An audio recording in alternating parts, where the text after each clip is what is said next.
Assalamualaikum tuan-puan yang mana mencari Mini Cooper S. Kita ada satu unit tahun baru lagi, tahun 2022, ready stock dekat kita punya showroom. Yang mana nak cari kereta cute macam ni, boleh contact kita. Mini Cooper S tahun 2022. Kereta memang lawa. Nampak dia punya lampu dia macam hidup kan, lampu dia macam menyala je. Okay, memang handsome guys.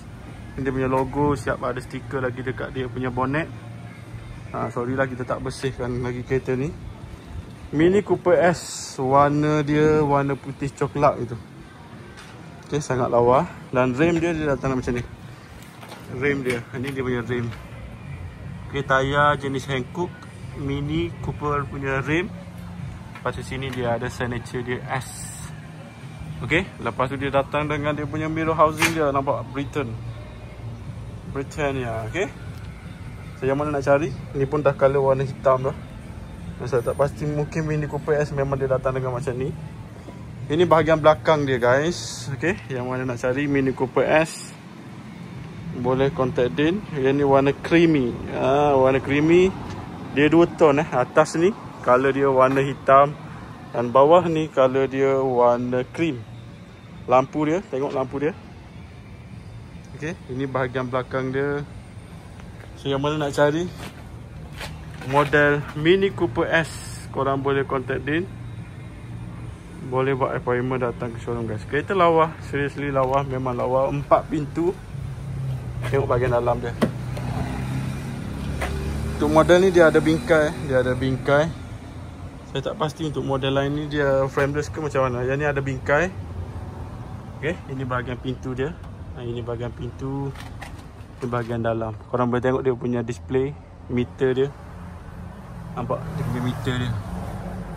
Cute comel dia. Nampak dia punya tombol gear, setting, dashboard panel, player. Ini dia punya seat dia. Seat dia pakai jenis fabric campuran dengan leather. Nampak dia punya fabric.